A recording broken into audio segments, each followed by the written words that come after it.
White shirt. Oh, she's all excited. Okay. So, BBC News Ukrainian. Where are you from? I'm from Ukraine. Oh. So my question to you is whether or not the U.S. is ready to sell anti-air missile systems Patriot to Ukraine. We know that Russia has been pounding Ukraine really heavily right now. Are you living yourself now in Ukraine? My husband is there. Wow. And I can see you're very, it's amazing. And me with the kids, I'm in Warsaw actually, because he wanted me to be. Is your husband a soldier? No? He is. He's there now? Yeah. Wow. That's rough stuff, right? That's tough. And you're living here? In Warsaw. And you're a reporter? I am. Good. So let me just tell you, they do want to have the missiles, okay, as they call them, the Patriots. And we're going to see if we can make some available. They're very hard to get. We need them too. We were supplying them to Israel, and they're very effective, 100% effective. Hard to believe how effective. And they do want that more than any other thing, as you probably know. That's a very good question, and I wish you a lot of luck. I mean, I can see it's very upsetting to you. So say hello to your husband, okay? Thank you. Go ahead. Thank you. Thank you, Mr. President. You were criticizing... Where are you from? Bloomberg News. Oh, Bloomberg. That's wonderful. You were criticizing the Federal Reserve Chair before coming to this summit. Yeah, I think he's terrible. I was wondering if you've begun interviewing different candidates for the Fed pick. Yeah, I know within 3 or 4 people who are going to pick. I mean, he goes out pretty soon, fortunately, because I think he's terrible. We have no inflation. We have a tremendous economy.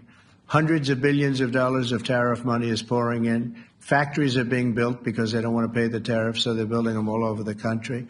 I think we're close to $15 trillion. I told you $5.1 trillion from the Middle East alone, but of investment money coming in. There's never been anything like that in the history of our country. But we have no inflation. And we have borrowing because Biden, stupidly, they did short-term debt. So we have borrowing coming up. And, we'll go 10 years, maybe longer, maybe shorter, but we'll go a long period of time when we do the debt. And because of him, because of this guy, we will have to pay for years. We'll be paying for him. And I said to him, listen, there's no inflation. He says, but maybe there'll be some. That's true. I said, if there is some, what you do is raise the rate. I'm okay with that. You raise the rate in 2 years from now or in a year from now. But because the rate's high, we have to pay more for debt. It's pretty equal. In other words, if it's 4%, it's 4%. If you drop it a point, you'll pay 3%. So it's fairly equal, not necessarily, but fairly equal. So we're going to end up paying maybe 2 points or 3 points more.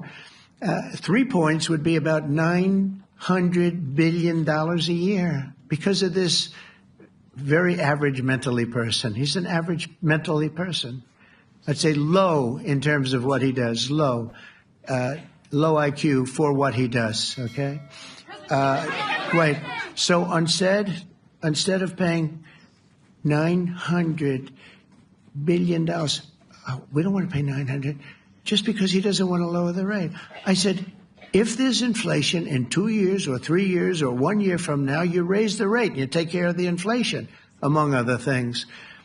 But he's probably a very political guy, I guess. I don't know. I think he's a very stupid person, actually. All right, one more. Let's go. How about you? Go ahead. She looks so happy and everything. Thank you. That's why I picked her. I'm from Spain, too. I'm Ana Buc from La Vanguardia. I wanted to know if... You're where from? Spain, too. I wanted to know if you want to... That's the Spain corner right there. Shouldn't have said that. That's okay. I do like Spain, by the way. I think it's unfair that they're not paying, but go ahead. Are you going to negotiate directly with Spain about... I'm going to negotiate directly with Spain. I'm going to do it myself. They're going to pay. They'll pay more money this way. You should tell them to go back and pay. You're a reporter? You tell them to go back. They ought to join all of those countries that are paying 5%. Spain's going to be just about the only one that's not.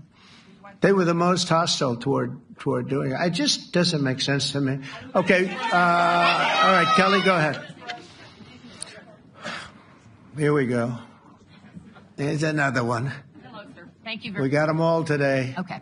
So, Mr. President, you talked about expecting some on-the-ground assessments at Fordo and other sites. Now Is that Israeli and U.S.? It's been obliterated, Kelly. It's been What is your message then, sir, to the intelligence community when they present reports? You're not disputing the DIA report. You're just...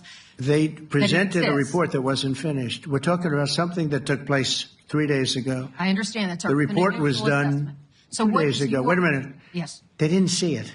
All they can do is take a guess. Now, if you take a look at the pictures, if you take a look how it's all blackened, you know the fire and brimstone is all underground because it's granite and it's all underground. You don't show it. But even there, with all of that being said, the whole area for 75 yards around the hole where it hit is black with fire. The group that's run by this gentleman, in fact, you may want to talk about it for a second because we're going to issue a report. And I think it's not even a very exciting report at this point. It's been obliterated, totally obliterated.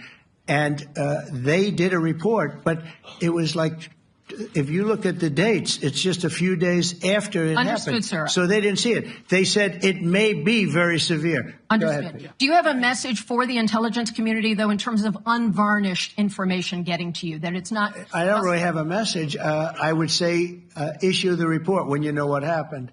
I wouldn't say that it could be severe or maybe not. They use the word severe. It could be severe or maybe it's not.